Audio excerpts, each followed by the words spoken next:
Hello, good morning everyone. आज SHM का lecture 4 है अपना। और लास्ट में हमने देखा था कि एसएचएम की एक डिफरेंशियल इक्वेशन आ गई थी और उसका हमने सॉल्यूशन किया था। और वो आपको याद ही रखना था कि d2 x upon dt² plus omega square x बराबर में 0। ये एक स्टैंडर्ड डिफरेंशियल इक्वेशन होती है,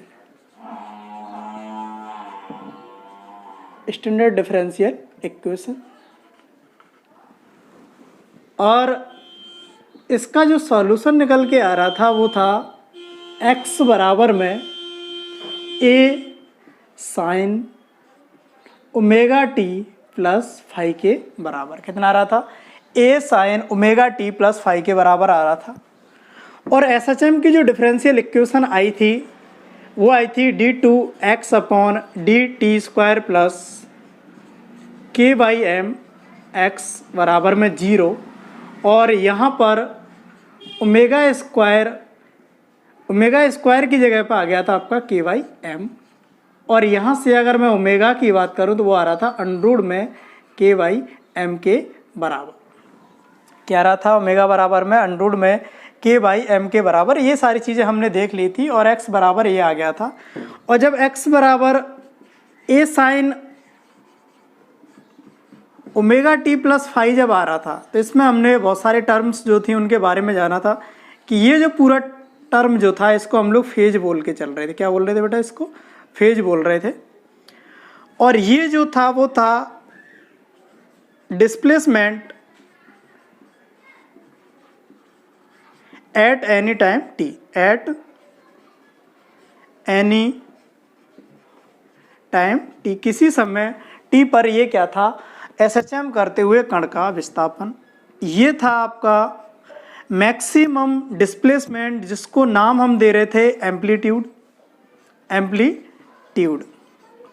हिंदी में अगर हम बात करें तो इसको बोल रहे थे आयाम। क्या बोलते बेटा? इसको आयाम। फाई जो था इसको हम बोलते हैं इनिशियल फेज। क्या बोलते हैं? Initial phase. t=0 समय पर जो फेज होगा उसी को हम लोग क्या बोल रहे थे? Initial phase. जैसे t=0 रखोगे तो यहाँ पे जो फेज आएगा वो कितना आ जाएगा? फाई के बराबर। और इसको हम लोग क्या बोलते हैं? Initial phase.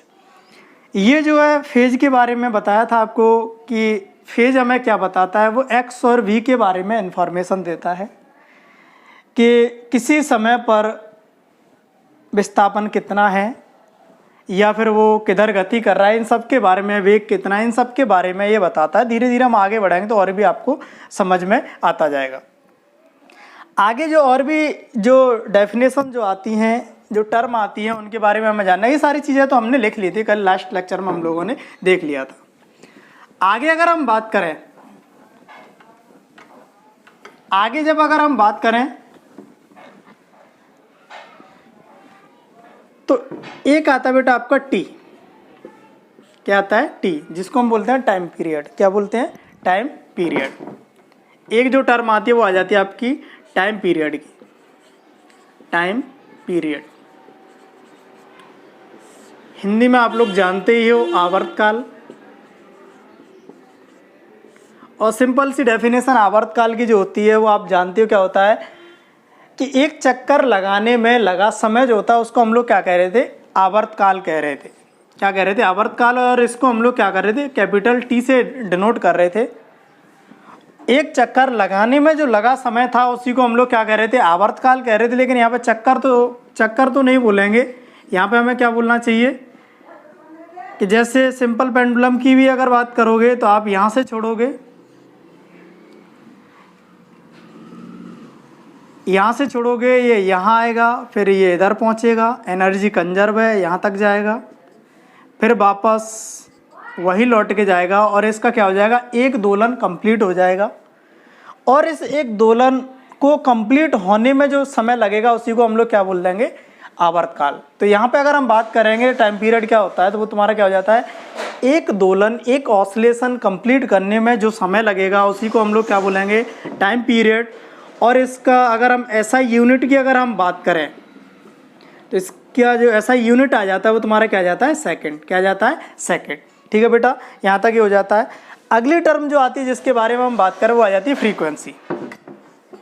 क्या आ जाती है, फ्रीक्वेंसी। हिंदी में अगर हम बात करें तो क्या बोलते हैं इसको, आवृत्ति। फ्रीक्वेंसी के बारे में भी आप जानते हो, इसको हम लोग जनरली या तो न्यू से या फिर एन से डिनोट करके चलते हैं।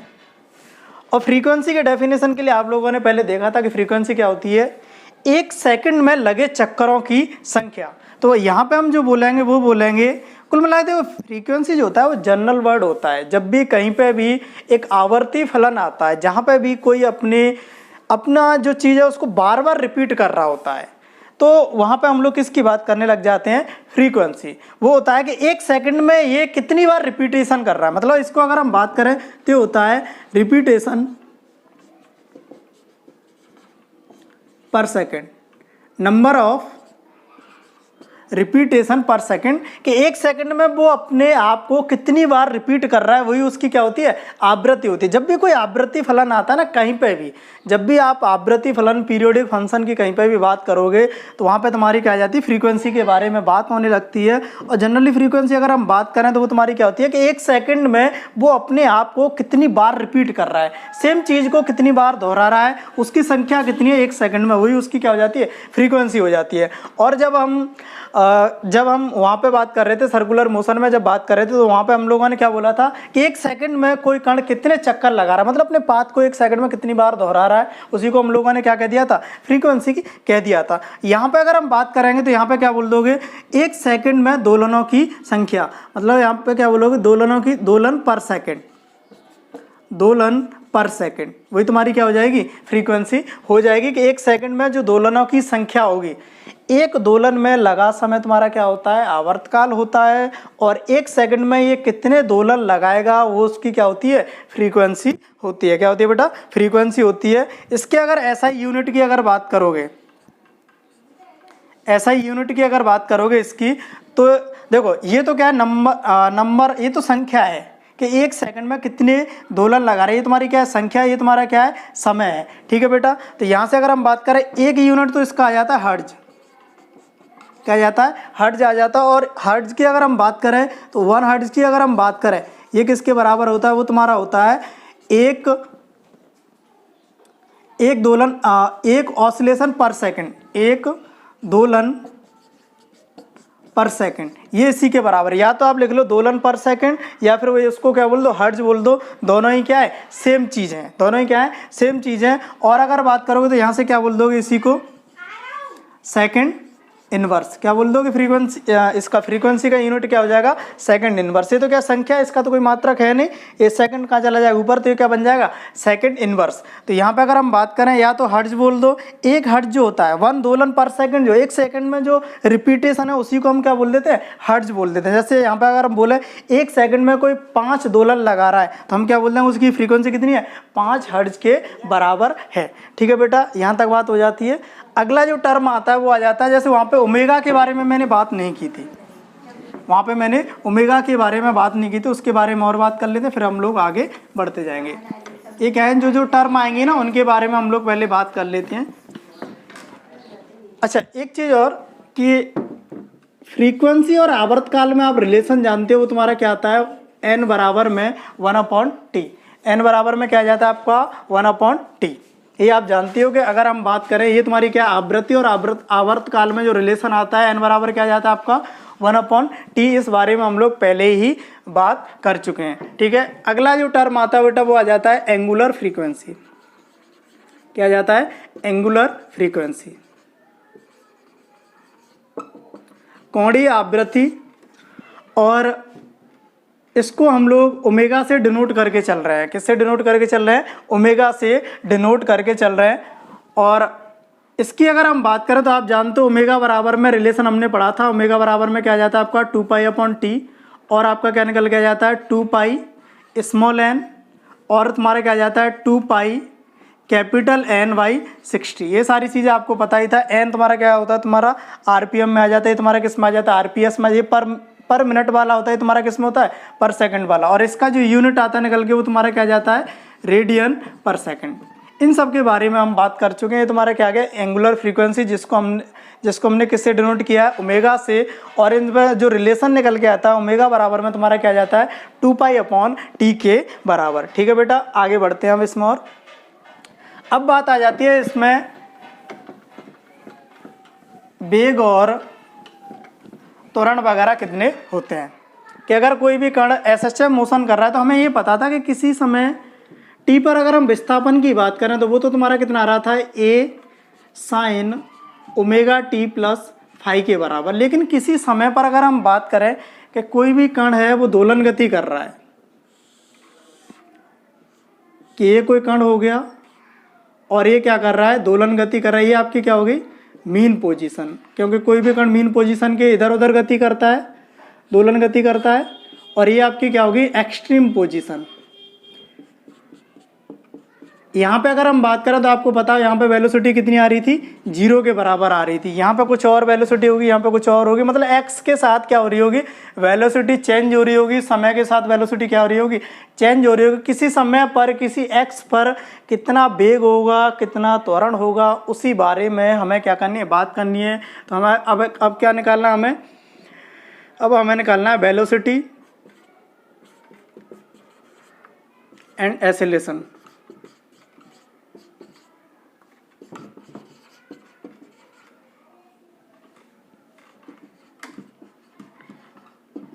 कि कोई भी कण है वो एसएचएम कर रहा है तो उसका वेग कितना होगा किसी समय पर, उसका त्वरण कितना होगा, ये हमें निकालना है। पहला जो हम निकालने जा रहे हैं वो निकालने जा रहे हैं as a function of time, समय के फलन के रूप में हम निकालने जा रहे हैं as a function of time. समय के फलन के रूप में अगर हम बात करें तो किसी समय पर आप जानते हो कि विस्थापन जो आ रहा था वो तुम्हारा कितना आ रहा था a sin ω/t plus phi के बराबर। कितना आ रहा था x बराबर में a sin ω/t plus phi के बराबर। फिर आप जानते हो कि अगर ये तुम्हारा क्या था किसी समय पर विस्थापन था, अगर आपको विस्थापन से अगर आपको वेलोसिटी चाहिए होती है तो आप क्या करते हो हमेशा उसका एक बार क्या कर लेते हो अवकलन कर लेते हो, तो आपको क्या मिल जाता है वेग मिल जाता है। कि अगर मुझे वेग चाहिए तो मैं क्या करूँ इस विस्थापन का एक बार अवकलन कर लूँ, और एक बार जब मैं इसका अवकलन करूँगा तो वो कितना आ जाएगा a omega cos ω/t plus phi के बराबर। कितना आ जाएगा a omega cos ω/t plus phi के बराबर। ये आपका क्या आ जाएगी वेलोसिटी आ जाएगी। कि v बराबर अगर मैं बात करूँ तो तुम्हारा कितना आ जाएगा a omega cos ω/t plus phi के बराबर। क्योंकि देखो यहाँ पे जब इसका अवकलन करोगे तो a कांस्टेंट आपका, ओमेगा कांस्टेंट है, फाई कांस्टेंट है, सिर्फ वेरिएबल क्या है तुम्हारा यहाँ पर t वेरिएबल है। ठीक है, साइन का कितना आ जाता है तुम्हारा कॉस, इसका एक बार और अवकलन करोगे तो तुम्हारा कितना आ जाएगा ओमेगा, और ओमेगा का क्या कर लोगे गुणांक कर लोगे। ठीक है बेटा, ये आपकी वेलोसिटी आ गई है। और वेलोसिटी से अगर एक्सेलरेशन चाहिए होता है तब हम क्या करते हैं a बराबर तुम्हारा क्या होता है dv/dt। एक बार वेलोसिटी का समय के साथ क्या कर लेते हैं अवकलन कर लेते हैं तो हमें क्या मिल जाता है डिफरेंशिएट करोगे इसको तो क्या मिल जाएगा एक्सेलरेशन मिल जाएगा। और इसका एक्सेलरेशन जब करोगे तो वो आ जाएगा -a omega square sign ω/t के बराबर। कितना आ जाएगा बेटा a बराबर में तुम्हारा कितना आ जाएगा a बराबर -a omega square sign ω/t। ठीक है, अगर हम किसी समय t पर अगर हम विस्थापन की बात करें तो वो तुम्हारा कितना आ जाता है a sin ω/t plus phi के बराबर। इन सब पे हम क्वेश्चन करेंगे। किसी समय पर अगर हम वेग की बात करें तो वो तुम्हारा क्या है, इसको मैंने एक बार अवकलन किया इसका तो मुझे क्या मिलेगा वेग मिल गया। और किसी समय पर अगर मैं वेग की बात करूं तो कितना आ गया था a omega cos ω/t plus phi के बराबर। एक बार इसका अवकलन और करोगे तो क्या आ जाएगा एक्सेलरेशन आ जाएगा, त्वरण वो कितना आ जाएगा -a omega square sign ω/t के बराबर। ये तुम्हारे क्या है समय के फलन के रूप में विस्थापन भी आ चुका है, वेग भी आ चुका है, और क्या आ चुका है एक्सेलरेशन त्वरण भी आ चुका है। अब अगर मैं निकालूं कि x के फलन के रूप में निकालूं as a function of x, अगर हम x के फलन के रूप में अगर मैं निकालूं कि किसी, देखो ये तो किसी समय पर वेग आ गया, किसी समय पर क्या आ गया एक्सेलरेशन त्वरण आ गया। अब मुझे किसी x पर निकालना है कि जैसे यहाँ से अगर हम बात करें तो x का मान कितना था हमने a के बराबर रखा था इसको, अधिकतम विस्थापन को हम लोग किससे लिख के चल रहे हैं, हम लोग ए से, किससे लेके चल रहे हैं, ए से, कि अगर हम x इक्वल टू ए पर अगर हम बात करें तो वेलोसिटी कितनी थी तुम्हारी, 0 के बराबर थी। यहाँ पे कुछ और होगी, बीच में कुछ और होगी, मतलब अगर मैं किसी x पर अगर मैं वेग और त्वरण की बात करूँ तो वो कितना होगा, वो निकालने में जा रहा हूँ। तो यहाँ से अगर मैं बात करूँ बेटा, देखो v बराबर में तुम्हारा क्या है, ए ओमेगा कॉस ओमेगा टी। अगर मैं इसका एक बार स्क्वायर करूँगा तो ये तुम्हारा क्या जाएगा, a square omega square cos square omega t. ठीक है बेटा। अच्छा, कॉस स्क्वायर बराबर आप जानते ही हो, कॉस स्क्वायर की जगह मैं क्या लिख सकता हूँ कि कॉस स्क्वायर थीटा बराबर तुम्हारा क्या होता है, 1 माइनस साइन स्क्वायर थीटा। मैं ये लिख सकता हूँ इसकी जगह पर। तो यहाँ से अगर मैं लिखूँ तो वी स्क्वायर बराबर में तुम्हारा क्या जाएगा, ए स्क्वायर ओमेगा स्क्वायर, और इसकी जगह पे क्या जाएगा, कॉस स्क्वायर की जगह पे मैं लिख रहा हूँ यहाँ पे 1 minus sign square omega T के बराबर। यहाँ से अगर मैं बात करूँ तो वी स्क्वायर बराबर ओमेगा स्क्वायर में ए का अंदर मल्टीप्लाई कर रहा हूँ तो ये आ जाएगा a square minus a square sine square omega t. और ए साइन ओमेगा टी बराबर, सॉरी 5 भी चल रहा है बेटा यहाँ पे, साथ ही साथ ये प्लस 5, यहाँ पे भी क्या चल रहा है आपका, 5 अभी भी चला आ रहा है साथ में, है ना। वो तो इनिशियल फेज है, अगर वो हो सकता है 0 भी हो सकता है, उसमें कोई दिक्कत नहीं है। यहाँ पे तुम्हारा क्या है, 5 के बराबर, नहीं तो कई लोग कंफ्यूज होंगे, है ना, 5, और यहाँ पे भी तुम्हारा क्या हो जाएगा प्लस 5, और ये तुम्हारा क्या हो जाएगा sign square omega t plus 5। ये पूरा का पूरा साइन के साथ में है ना, ये पूरा का पूरा फलन है इसके साथ, ठीक है। अच्छा, एक चीज़ हमें पता है कि x बराबर हम जानते हैं यहाँ से कि x बराबर कितना दे रखा है यहाँ से, a sine omega t plus 5। इसका अगर स्क्वायर करोगे तो आप भी जानते हो x स्क्वायर बराबर में तुम्हारा क्या जाएगा, a square sine square omega t plus 5 के बराबर। तो a square sine square omega t plus 5 square omega t plus 5, इसकी जगह पर मैं क्या लिख सकता हूँ, एक्स स्क्वायर। तो यहाँ से वी स्क्वायर बराबर क्या जाएगा, omega square a square minus x square. यहाँ से अगर मैं वेग निकालूँ तो v बराबर में तुम्हारा कितना आ जाएगा, प्लस माइनस ओमेगा अंडरूड में ए स्क्वायर माइनस में एक्स स्क्वायर। कितना आ जाएगा, v बराबर में प्लस माइनस ओमेगा अंडरूड में ए स्क्वायर माइनस एक्स स्क्वायर। तुम्हारा यहाँ से क्या आ गया, तुम्हारा वेग आ गया। ये देखो वेग तुम्हारा प्लस भी होगा माइनस भी होगा, ये तो हमने आपको बता ही दिया था डायरेक्शन के बारे में जब बात कर रहे थे उस समय पर, ठीक है। अब अगर मैं मान ही मान की अगर मैं बात करूँ इसके की, कि मान ही मान की सिर्फ अगर मुझे बात करनी हो कि मान ही मान कितना होगा इसका, तो मान ही मान की अगर मैं बात करूँ यहाँ पे,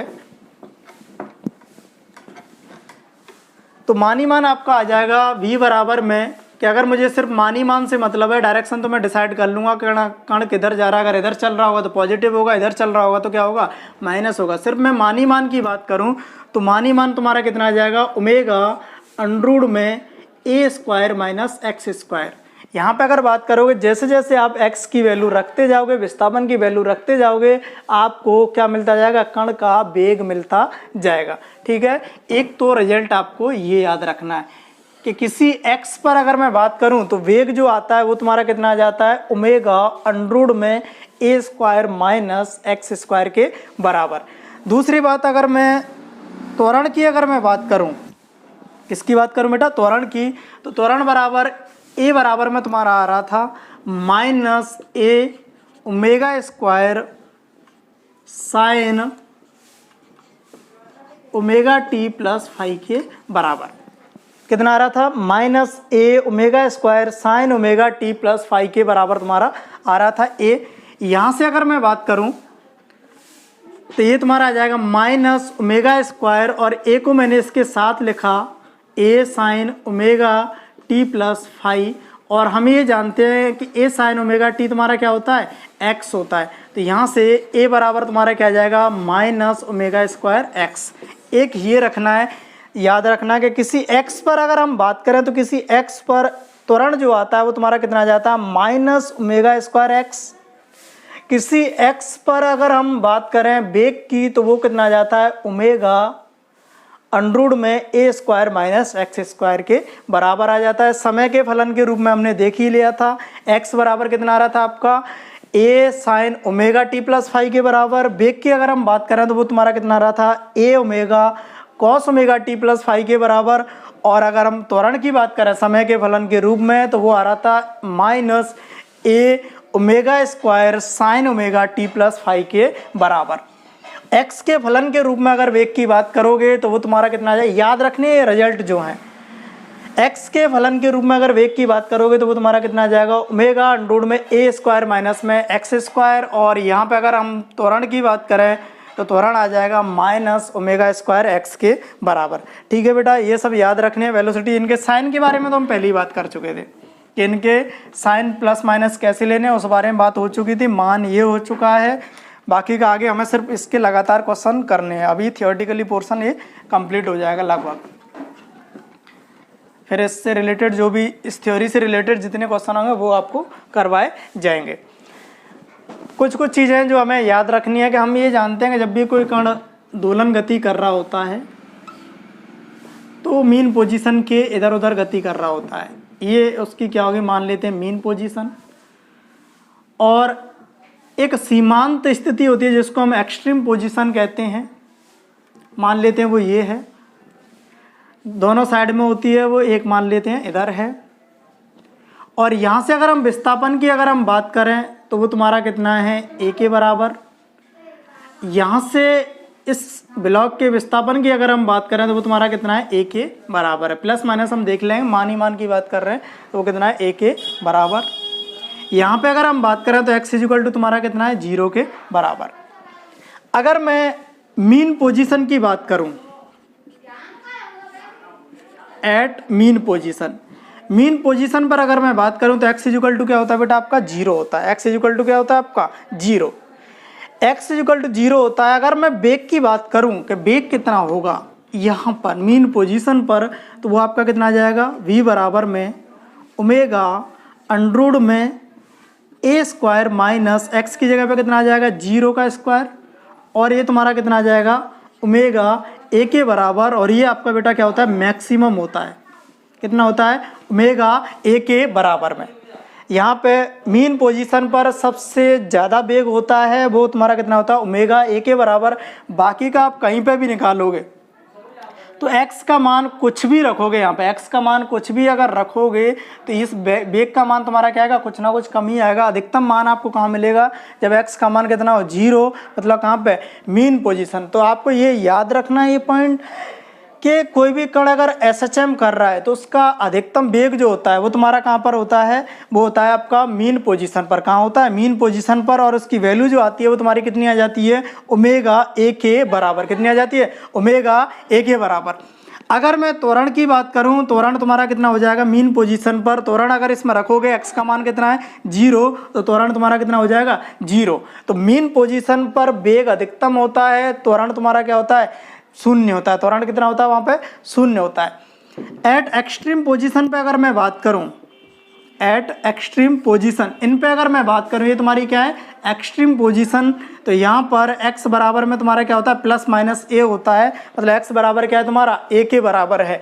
अगर मैं यहाँ पे वेग की अगर मैं बात करूँ तो वेग बराबर तुम्हारा कितना आ जाएगा ओमेगा अंडरूट में a स्क्वायर माइनस x की जगह पे क्या आ जाएगा आपका a। तो यहाँ पे क्या आ जाएगा a स्क्वायर और बराबर कितना आ जाएगा तुम्हारा a 0 के बराबर।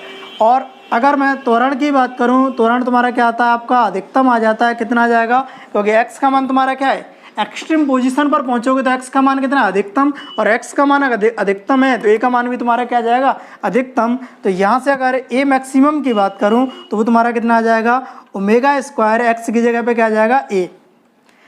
तो हमें जो याद रखना है वो ये है कि मीन पोजीशन पर वेग अधिकतम होता है, त्वरण 0 होता है। और एक्सट्रीम पोजीशन पर अगर मैं बात करूं तो वहाँ पर वेग एक्सट्रीम पोजीशन पर वेग 0 होता है और त्वरण तुम्हारा क्या होता है अधिकतम होता है। कितना ओमेगा स्क्वायर ए के बराबर।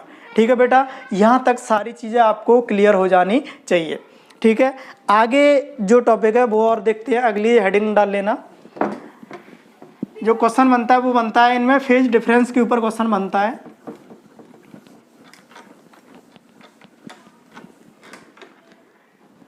कि अब मुझे बात करनी है phase difference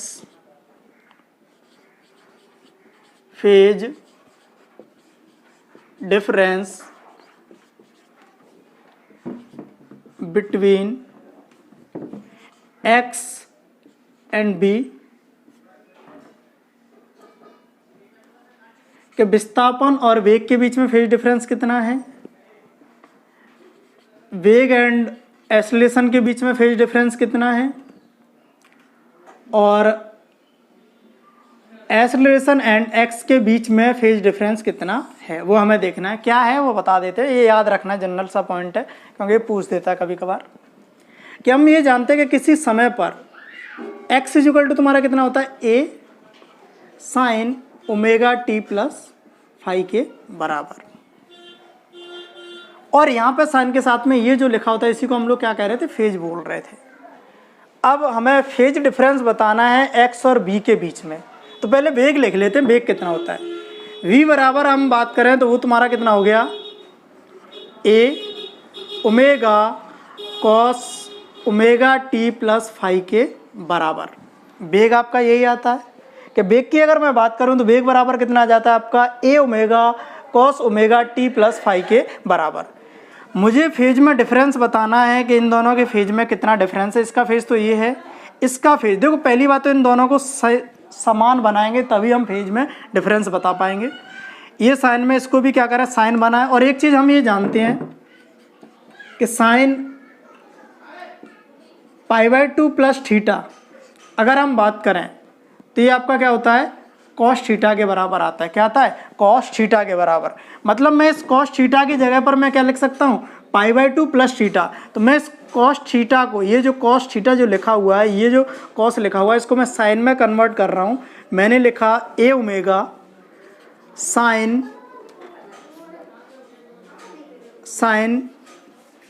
π/2 plus omega t plus phi के बराबर। ठीक, ये लिख दिया। अब ये दोनों क्या है, साइन साइन। इसके फेज की बात करोगे कितना, ओमेगा टी प्लस फाई। इसके फेज की बात करोगे तो इसका फेज कितना है, π/2 plus omega t plus phi के बराबर।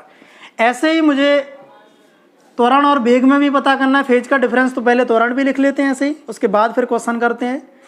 ए बराबर आपका आता है -a omega square sine omega t plus phi के बराबर। एक चीज़ मैं भी जानता हूं कि अगर मैं साइन पाई प्लस थीटा करूं, कि साइन पाई प्लस थीटा अगर मैं करूंगा तो ये तुम्हारा किसके बराबर होता है, माइनस साइन थीटा के बराबर। मतलब मैं माइनस साइन थीटा की जगह पर क्या लिख सकता हूँ, पाई प्लस थीटा लिख सकता हूँ। मतलब पाई क्या कर सकता हूँ, थीटा में ऐड कर सकता हूँ। तो यहाँ से अगर मैं बात करूँ तो ये माइनस को अगर मैं गायब करना है तो यहाँ से तो मैं इसको क्या लिख सकता हूँ, a omega square sine pi plus omega t plus phi के बराबर ही आ जाएगा। ये आपका एक एंगल हो जाएगा पूरा का पूरा। और यहाँ से पाई प्लस ये अगर लिखोगे तो इसकी जगह पे क्या जाएगा, माइनस साइन, यही बन जाएगा आपका। ठीक है, अब ये क्या है, एक जैसे बन चुके हैं सब, plus plus sine sine sine. इसका फेज कितना है, ओमेगा टी प्लस फाई। इसका फेज कितना है, π/2 plus omega t plus phi. इसका फेज कितना है, pi plus omega t plus phi. अब मुझे बताना है फेज में डिफरेंस कितना है। क्या बताना है मुझे, फेज में डिफरेंस। तो फेज में डिफरेंस तो हम जानते हैं, अंतर निकालना है बस, नॉर्मल बन जाता क्वेश्चन। इसके बाद तो ये लिखने के बाद में फिर कुछ नहीं बचता कि अगर मैं x एंड b में फेज डिफरेंस की बात करूं, डेल्टा फाई की अगर मैं बात करूं, तो इसका फेज था ओमेगा टी प्लस फाई, इसका फेज है π/2 plus omega t plus phi. इन दोनों में अगर मैं अंतर निकालूं तो इसमें से इसको अगर मैं घटाऊंगा, इसके फेज में से इसके फेज को घटाऊं तो तुम्हारा कितना निकल के आ जाएगा, π/2। तो हाँ, यहाँ से मुझे बता देना है कि विस्थापन और वेलोसिटी में जो फेज डिफरेंस होता है कि जब भी कोई कण SHM मोशन सरल आवर्त गति कर रहा होता है तो उस दौरान अगर मैं बात करूं तो विस्थापन और वेग जो है उनमें जो फेज डिफरेंस आता है वो तुम्हारा कितना आ जाता है, π/2 के बराबर। ऐसे ही अगर मैं v एंड a की बात करूं, वेग और त्वरण के बीच में फेज डिफरेंस कितना होगा उसकी अगर मैं बात करूं, तो इसका फेज डिफरेंस, इसका फेज कितना है π/2 plus omega t plus phi, इसका फेज कितना है pi plus omega t plus phi के बराबर। इसमें से इसको अगर घटाओगे तो फिर से आपको क्या मिल जाएगा, फेज डिफरेंस, दोनों के फेजों में अंतर मिल जाएगा, फिर से कितना आ जाएगा π/2 के बराबर। इसमें से इसको घटाओगे तो तुम्हारा किसके बराबर आ जाएगा, π/2 के बराबर। ठीक है बेटा, ये याद रखने हैं कि विस्थापन और वेग के बीच में फेज डिफरेंस π/2, वेग और त्वरण के बीच में फेज डिफरेंस कितना आ जाता है π/2। ऐसे ही अगर मैं बात करूं x एंड a, विस्थापन और त्वरण के बीच में अगर मैं फेज डिफरेंस की बात करूं तो विस्थापन आपका ये रहा, इसका फेज कितना है ओमेगा टी प्लस फाई, यहाँ पे कितना है pi plus omega t plus phi के बराबर। इसमें से इसको अगर घटाओगे, इसके फेज में से इसके फेज को अगर घटाओगे तो डेल्टा फाई की अगर मैं बात करूं तो डेल्टा फाई बराबर तुम्हारा कितना आ जाएगा, पाई के बराबर। तो ये तो आप याद ही रख लो। कैसे निकाले, तरीका ये होता है कि विस्थापन और अगर मैं वेग की अगर मैं बात करूं तो फेज जो डिफरेंस आता है वो कितना आ जाता है π/2 के बराबर। वेलोसिटी और एक्सीलरेशन के बीच में अगर मैं फेज डिफरेंस निकालूं तो कितना आ जाता है π/2, और विस्थापन, डिस्प्लेसमेंट और एक्सीलरेशन के बीच में अगर मैं फेज डिफरेंस की बात करूं तो तुम्हारा कितना आ जाता है पाई के बराबर। ठीक है बेटा, ये क्या, ये भी सारे पॉइंट क्या करने हैं आपको याद रखने हैं। अब आ जाते हैं बेटा ग्राफ और बचते हैं, उसके बाद हम क्वेश्चन करेंगे। ग्राफ मुझे बताने हैं, उसके बाद हम लोग क्या करेंगे, क्वेश्चन करेंगे। ठीक है बेटा,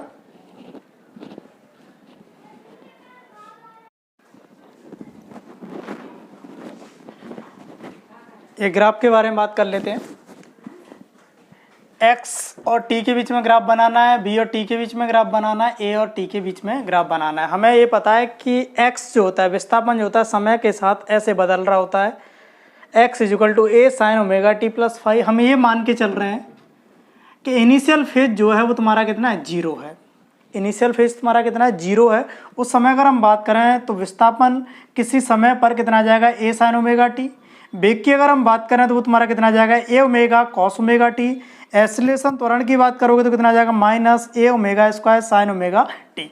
ठीक है, कुल मिला के ये सब तो तुम्हारे क्या है, कांस्टेंट है। मुझे जो ग्राफ बनाना है वो क्या बनाना है, यहाँ पे x और t के बीच में ग्राफ बनाना है। यहाँ पे क्या बनाना है, x और t के बीच में ग्राफ बनाना, और ग्राफ कैसा बनेगा, साइन का ग्राफ बनेगा। और यहाँ पे अगर मैं t = 0 रखूंगा, t = 0 रखूंगा, x का मान कितना आ जाएगा, 0। मेरा ग्राफ शुरुआत कहाँ से होनी है, यहाँ से होनी है। और साइन का ग्राफ कैसे बनता है बेटा, ऐसे बनता है। और ये क्या है आपका, साइन का अधिकतम मान है।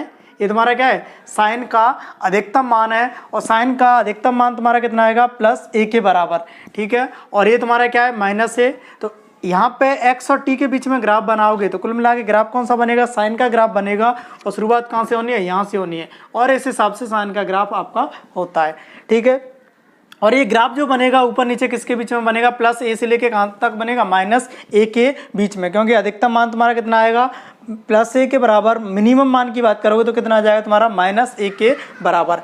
ऐसे ही अगर v बराबर में a omega cos omega T का ग्राफ अगर बनाओगे तो यहाँ पे भी वेग और समय के बीच में ग्राफ बनाना है। और ग्राफ जो है वो किसका बनेगा, कॉस का ग्राफ बनेगा। कॉस के ग्राफ आप जानते ही हो कहाँ से शुरुआत होती है कि t = जैसे 0 रखोगे, इसमें कि t = 0 रखोगे, cos 0 की वैल्यू कितनी होती है, 1। और ये जो आंसर आएगा यहाँ से कितना आ जाएगा, +a ओमेगा, मतलब अधिकतम मान आपको प्राप्त हो जाएगा। मतलब ग्राफ यहाँ से शुरुआत होनी है और इस हिसाब से ये ग्राफ बनता हुआ चला जाएगा। यहाँ पे अधिकतम मान तुम्हारा कितना आ रहा है, +a ओमेगा के बराबर। फिर ये 0 हो रहा है यहाँ पे वेग जो है, और ये तुम्हारा क्या है, -a ओमेगा। तो यहाँ पे ये जो ग्राफ बनेगा वो कहाँ से कहाँ बनेगा, +a ओमेगा से लेके -a ओमेगा के बीच में। ऐसे ही हम त्वरण की बात करें तो यहाँ पे मुझे a और t के बीच में ग्राफ बनाना है। ग्राफ जो बनेगा वो साइन का ग्राफ बनेगा, लेकिन पहले क्या लगा दिया, माइनस लगा दिया है। तो जो वो ग्राफ है वो क्या हो जाएगा, एक तरीक़े से पलट जाएगा। सारी वैल्यू जो +x आ रहा था वो अब क्या हो जाएगा, -x हो जाएगा एक तरीक़ा से। तो यहाँ पे तुम्हारा क्या जाएगा, जैसे ही यहाँ पे t = 0 रखोगे तो a का मान कितना आ जाएगा, 0 आ जाएगा। तो ग्राफ की शुरुआत यहाँ से होनी है और ये इस हिसाब से आपका ग्राफ बन जाएगा। ये आपके x और t के बीच, v और t के बीच, a और t के बीच ग्राफ आ गए हैं। ये साइन का ग्राफ है, ये कॉस का ग्राफ है, एक तरीका से ये किसका है, माइनस साइन का ग्राफ है। ठीक है, ये ग्राफ आपको क्या करने हैं, याद रखने हैं। आगे देखो, x के जब t का फलन होता है तब तो ग्राफ ये बन जाते हैं, वेग का फलन हो तब ये, वेग समय का फलन हो तब ये ऐसे बनेगा त्वरण समय का फलन हो तब ये ग्राफ ऐसे बन गया। अब मुझे जो ग्राफ बनाना है वो बनाना है वेग जब x का फलन हो तब ग्राफ कैसे बनेगा, त्वरण जब x का फलन हो तब ग्राफ कैसे बनेगा, इस बारे में और बात हम करते हैं। ठीक है बेटा, यहाँ तक नोट करो।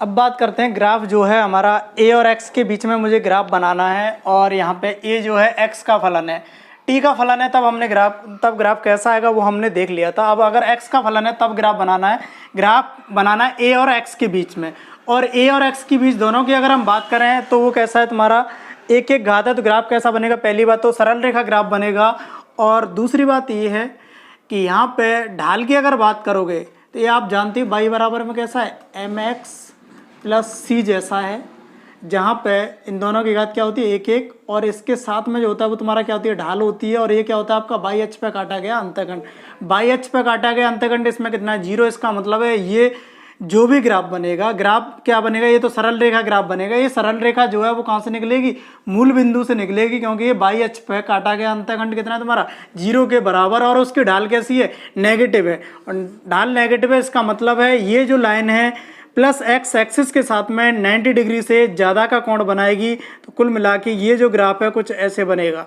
और कहाँ तक बनेगा आप ये जानते हो, क्योंकि x का मान कुछ भी नहीं हो सकता, x का मान आप भी जानते हो कहाँ से कहाँ तक होता है, प्लस a से लेके माइनस a तक। तो ये वाली जो वैल्यू आ जाएगी तुम्हारी कुल मिला के कितनी आ जाएगी, यहाँ से ये तुम्हारा a हो गया और ये तुम्हारा क्या हो गया x हो गया। ये हम बात करें तो प्लस a है, और ये जो तुम्हारा क्या है माइनस ए है, क्योंकि x का मान कहाँ से कहाँ तक हो सकता है, प्लस ए से लेके माइनस ए तक हो सकता है। और यहाँ पे अगर मैं बात करूँ तो a का जो मान है, त्वरण का मान है, वो तुम्हारा कितना हो जाएगा, प्लस ए जब आएगा तो तुम्हारा कितना हो जाएगा माइनस ओमेगा स्क्वायर ए के बराबर। और यहाँ पे अगर हम बात करें तो जब माइनस ए होगा तब उस पर जो त्वरण होगा वो तुम्हारा कितना हो जाएगा प्लस ओमेगा स्क्वायर ए के बराबर। ये आपका क्या ग्राफ बन जाएगा, कहाँ से कहाँ बनेगा, पहली बात तो x में ये कहाँ से कहाँ तक जाएगा, माइनस ए से लेके प्लस ए तक, और माइनस ए पर जो त्वरण आएगा वो कितना आ जाएगा प्लस ओमेगा स्क्वायर ए, और प्लस ए पर जो त्वरण आएगा वो तुम्हारा कितना हो जाएगा माइनस ओमेगा स्क्वायर ए। और a और x के बीच में ग्राफ बनाना था, दोनों की घात एक एक थी, इसलिए ग्राफ जो बनेगा वो कैसा बनेगा, सरल रेखा ग्राफ बनेगा, y बराबर mx प्लस सी की तरह ही है ये। और इस वाली इक्वेशन में बाई एच पे काटा गया अंतःखंड सी वो कितना है तुम्हारा 0, इसलिए सरल रेखा कहाँ से गुजरेगी, मूल बिंदु से गुजरेगी, और ये कहाँ से कहाँ तक होगी, माइनस ए से लेके प्लस ए तक होगी। ठीक है बेटा, अगर ये ए और एक्स के बीच में ग्राफ हो गया, लास्ट ग्राफ बच रहा है हमारा वी और एक्स के बीच में ग्राफ। फिर क्वेश्चन ही क्वेश्चन बचे हैं इस पर क्वेश्चन करवाने, अब तक जो हमने थियोरेटिकल पोर्शन पढ़ लिया उसको लेके। अब मुझे ग्राफ बनाना है, graph between v and x के बीच में ग्राफ बनाना है। संबंध देख लेते हैं, v और x के बीच में क्या संबंध आता है। हम जानते हैं कि v बराबर आपका क्या आता है, v बराबर अगर हम बात करें तो आपका आ रहा था ओमेगा अंडरूट में a square minus x square. यहाँ से अगर और मैं बात करूँ तो v स्क्वायर बराबर में क्या जाएगा, omega square a square minus में एक्स स्क्वायर। और इसको आगे अगर मैं ले जाऊँ तो ये तुम्हारा बन जाएगा v square upon omega square. इस ओमेगा स्क्वायर को मैंने क्या किया, इसके नीचे ले आया, क्योंकि मुझे पता है क्या बनाना है, इसलिए आपको भी पता लग जाएगा, एक बार देख लोगे तो।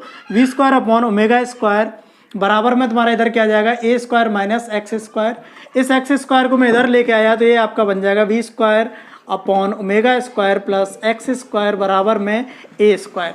और ए स्क्वायर से मैंने क्या किया, इसमें डिवाइड कर दिया, तो ये v square upon omega square और ये a square plus x square upon a square बराबर में 1। और इसको मैं सही से लिखूं तो x square upon a square plus v square upon omega square a square is equal to 1। और ये जो इक्वेशन है, मुझे जो ग्राफ बनाना है वो किसके बीच में बनाना है, एक्स और बी के बीच में ग्राफ बनाना है। और यहाँ पे अगर मैं बात करूँ, ये जो इक्वेशन निकल के आ रही है, ये जो इक्वेशन होती है वो होती है एलिप्स की। किसकी होती है, एलिप्स की। दीर्घवृत्त जो होता है उसकी इक्वेशन होती है ये, कि दीर्घवृत्त की अगर मैं इक्वेशन की बात करूं तो वो आपकी निकल के आती है x square upon a square plus y square upon b square is equal to 1। यहाँ पे मैं x और y के बीच में ग्राफ बनाता हूँ। यहाँ पे किसके बीच में ग्राफ बनाया जाता है? x और y के बीच में जब ग्राफ बनाया जाता है और इस हिसाब से इक्वेशन है तो ये दीर्घवृत्त की इक्वेशन है। और दीर्घवृत्त आप जानते हो या तो ऐसे बन जाएगा या फिर दीर्घवृत्त कैसे बन सकता है? ऐसे बन सकता है। ऐसे कब बनेगा? यहाँ पे तुम्हारा क्या है? y है और यहाँ पे तुम्हारा क्या है? x है। यहाँ पे तुम्हारा क्या y और यहाँ पे तुम्हारा क्या है? x है। या तो ऐसे बनाओगे या फिर ऐसे बनाओगे। ऐसे कब बनाते हैं? ऐसे बनाने का मतलब है जब a तुम्हारा ज़्यादा हो, x के नीचे वाला ज़्यादा है, तब ऐसे ये वाली जो भुजा हम क्या कर देंगे? ज़्यादा कर देंगे।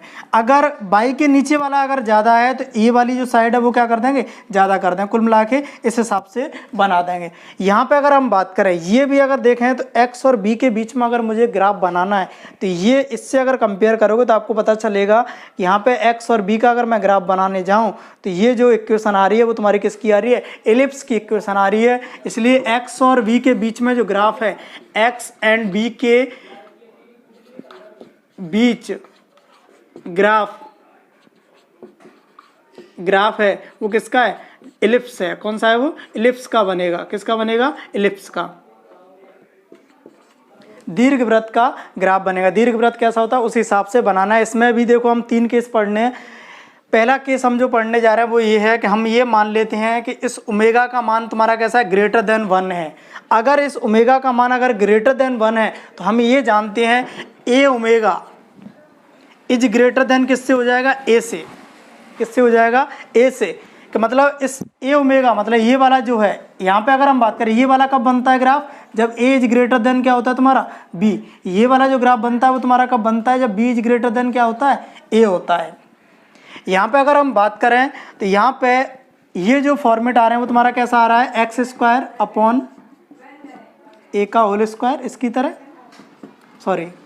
हाँ, plus v square upon omega a का होल स्क्वायर। यहाँ पे ए की जगह पे क्या है? इस कैपिटल ए, बी की जगह पे क्या है? ओमेगा ए, एक्स की जगह पे एक्स है, वाई की जगह पे क्या है? बी है। अगर मैं यहाँ पे कहूँ ओमेगा इज ग्रेटर देन 1 है कि ओमेगा का मान अगर 1 से ज़्यादा है तो हम ये जानते हैं ए ओमेगा तुम्हारा ए से क्या हो जाएगा?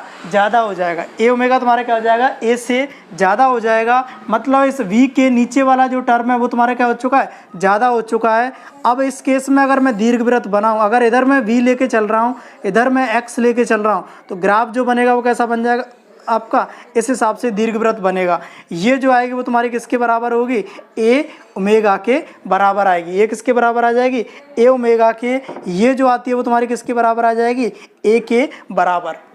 ठीक है, ये वाला ग्राफ आ गया जब ओमेगा इज ग्रेटर देन 1 है। सेकंड केस में बना रहा हूँ कि अगर ओमेगा का मान अगर मैं बात करूँ वो तुम्हारा कैसा है? लेस देन 1 है। अगर लेस देन 1 है तब ए ओमेगा अगर हम बात करें तो लेस देन क्या हो जाएगा तुम्हारा? ए से कम आ जाएगा। मतलब x के नीचे वाला क्या है तुम्हारा? ज़्यादा है। तब अगर हम एलिप्स अगर हम बनाएं, दीर्घवृत्त अगर हम बनाएं तो कुछ ऐसा बनेगा वो। और ये वाली जो साइड है वो तुम्हारे किसके? ये वाली तुम्हारे किसके बराबर है? ए के बराबर। और ये किसके बराबर है? ए ओमेगा के बराबर। जहाँ ए तुम्हारा क्या है? ज़्यादा है किससे? ए ओमेगा से। थर्ड जो केस आता है वो आपका ये आ जाता है। थर्ड केस की अगर मैं बात करूँ कि अगर ओमेगा का मान अगर हम बात करें वो तुम्हारा किसके बराबर है? 1 के बराबर है। अगर तब यहाँ पे अगर हम बात करें तो a बराबर में किसके आ जाएगा? ए ओमेगा के आ जाएगा। उस केस में अगर हम बात करें ग्राफ आपका जो बनेगा वो क्या बन जाएगा? एक वृत्त बन जाएगा। मतलब ये भी किसके बराबर है? ये तो आपका हो गया ए के बराबर। ये किसके बराबर है? ए ओमेगा। लेकिन ये दोनों तो क्या है? बराबर है। इसलिए ये और ये अगर बराबर है तो ये आपका क्या बन जाएगा? एक वृत्त बन जाएगा। ये आपको v और x के बीच में जब ग्राफ आता है वो आपको इस हिसाब से याद रखना है। यहाँ पे ये वाली जो आती है वो तुम्हारी क्या होती है? ए ओमेगा। ये क्या होती है? ए के बराबर। ये क्या है? ए ओमेगा। ये किसके बराबर? ए ओमेगा। अगर ए ओमेगा अगर ज़्यादा है तो कुछ ग्राफ ऐसे बन जाएगा। अगर ए ओमेगा अगर कम है तो ग्राफ कुछ ऐसे बन जाएगा। अगर ये दोनों बराबर हैं उस केस में क्या बन जाएगा आपका? ये वृत्त बन जाएगा। ये क्या बन जाएगा आपका? वृत्त बन जाएगा। ठीक है बेटा, ग्राफ आपके कंप्लीट होते हैं। इससे आगे आपके सिर्फ बच्चे हैं इससे रिलेटेड। अब तक की जो थ्योरी पढ़ी है उससे रिलेटेड क्वेश्चन ही क्वेश्चन। आगे के जो लेक्चर चलेंगे उसमें क्या आएंगे? अभी क्वेश्चन ही क्वेश्चन आएंगे। उसके बाद हम फिर से थ्योरेटिकल पोर्शन देखेंगे और क्या आएंगे? फिर से आपके क्वेश्चन शुरू हो जाएंगे। Thank you.